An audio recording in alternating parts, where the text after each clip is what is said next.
Okay, so, let me break this down for you because this whole Sony and Concord situation is wild. Like, you know Herman Hulst, right? The guy who's been a big deal at PlayStation Studios? Yeah, well, apparently he's paying the price for Concord flopping hard. And when I say hard, I mean catastrophically hard. Like, this game was supposed to be Sony's next big thing, their Star Wars level franchise, and instead it just crashed and burned. So here's the deal. Sony's been making some big leadership changes lately. Hiroki Totoki is stepping up as CEO in April 2025, replacing Kenichiro Yoshida, who's moving to chairman of the board. It's the first CEO change in 7 years, so it's kind of a big deal. But honestly, the bigger story here is Concord and how it's tied to Herman Hulst's downfall. According to sources, Hulst was all in on Concord. He thought it was going to be this massive billion-dollar multimedia franchise. Like, he genuinely believed it was going to blow up and be Sony's next huge thing. And Sony backed it hard. Like, they spent hundreds of millions on it, tied it to an Amazon Prime anthology series, the whole 9 yards. But here's the thing, nobody wanted this game. Like at all. It was this live service shooter with cringy writing, unoriginal character designs, and a gameplay loop that just didn't click. And the revolutionary storytelling Hulst was hyping up, turns out it was just weekly 60 to 90 second cutscene. Like what? Who thought that was innovative? And here's the kicker. Apparently nobody at Sony wanted to speak up and say, hey, maybe this isn't a good idea. There's this whole culture of toxic positivity where everyone's too scared to criticize the boss's pet project. So instead of someone saying, this is a bad idea, they just kept throwing money at it until it was too late. And now Concord is officially dead. They're shutting down the servers, closing the studio, and moving on. All told, this whole debacle probably cost Sony around $500 million.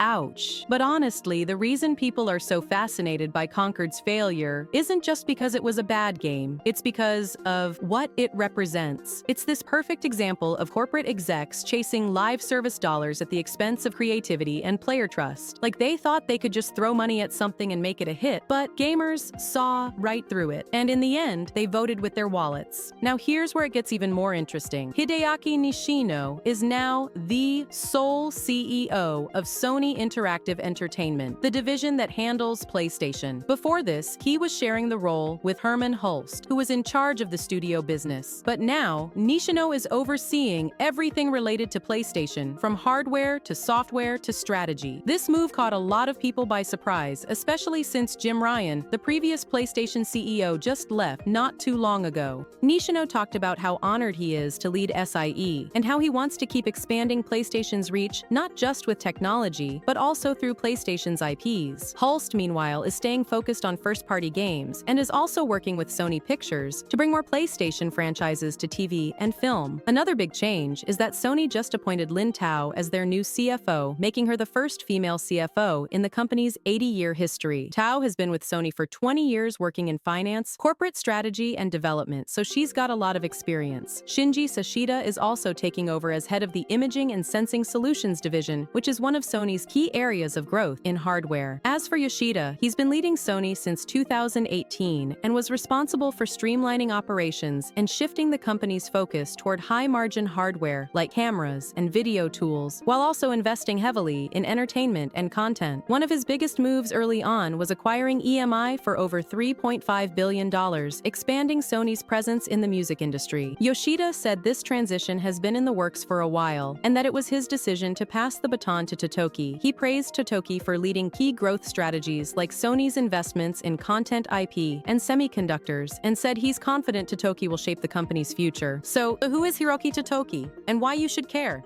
Hiroki Totoki isn't exactly a household name for gamers, but behind the scenes, he's one of the key people keeping Sony running smoothly. While guys like Shuhei Yoshida and Jim Ryan are out there making announcements and leading PlayStation directly, Totoki is the one pulling the financial and strategic strings across Sony's entire entertainment empire. Think of him as the guy steering the ship, making sure Sony doesn't crash, even when the industry goes through major shakeups. He started in Sony's finance department and quickly made a name for himself by helping the company navigate some rough economic times times. When Sony was figuring out which divisions to prioritize, Totoki played a huge role in making sure money was funneled into the right places, like PlayStation. You can imagine him in some high-stakes meeting surrounded by charts and spreadsheets, calmly explaining why investing in gaming and new tech was worth the risk, even when the numbers looked shaky. Over time, he moved up the ranks, taking on roles like CFO and even stepping into leadership positions whenever Sony needed a steady hand. He's always been a strategic thinker, leaning a little conservative, but in a smart way. It's like having a friend who stops you from blowing your whole paycheck on a weekend trip so you can actually afford to pay rent. Now, as Sony's top financial mind, he's the one making sure the company stays stable and ready for the future. While other execs get the spotlight for big game reveals or hardware announcements, Totoki is the one making sure the money and planning are there to back it all up. So the next time Sony makes a bold move, whether it's investing in new tech or acquiring a major studio, just know there's a guy in the background making sure everything actually makes sense and that PlayStation keeps moving forward. In other words, if you're wondering who canceled all the live service games, that was Hiroki Totoki. Let's look at how many live service projects Sony has canceled recently. There's Concord, which technically launched, but was shut down just 2 weeks later, with refunds issued to everyone. Then you've got the God of War live service game, The Last of Us multiplayer game, Spider-Man 2 multiplayer game, Twisted Metal live service project, Bend Studios multiplayer game, London Studios co-op game, which also led to the studio shutting down entirely, and Bungie's Payback, which was supposed to be a third-person Destiny spin-off. That's 9 canceled live service games in roughly a year. Honestly, this failure was predictable. Sony set an unrealistic goal of launching 12 live service games in 5 years. Live service games are incredibly risky, and most of them fail. Just look at Anthem, Marvel's Avengers Redfall, or Suicide Squad. Kill the Justice League. You can't just take studios that specialize in single-player games and force them to make live service projects. It's a completely different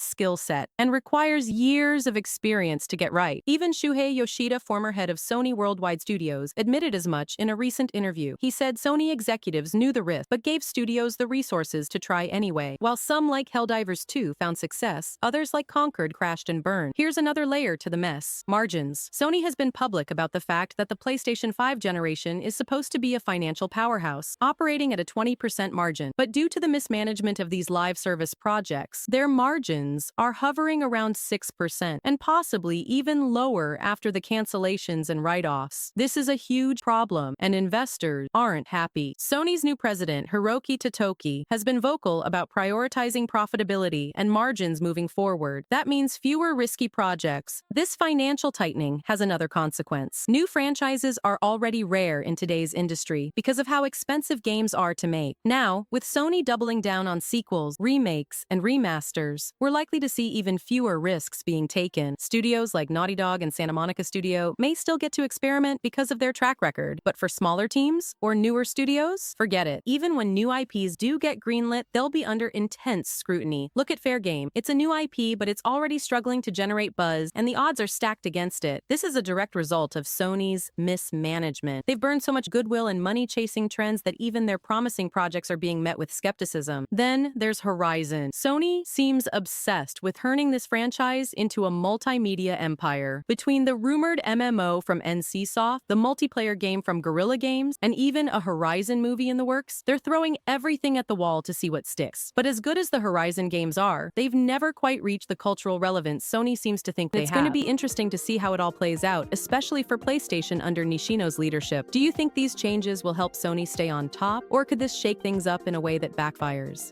If you want to be ahead of all the gaming leaks and news, specifically PlayStation news, time for you to subscribe. And as always, a like on the video is very much appreciated.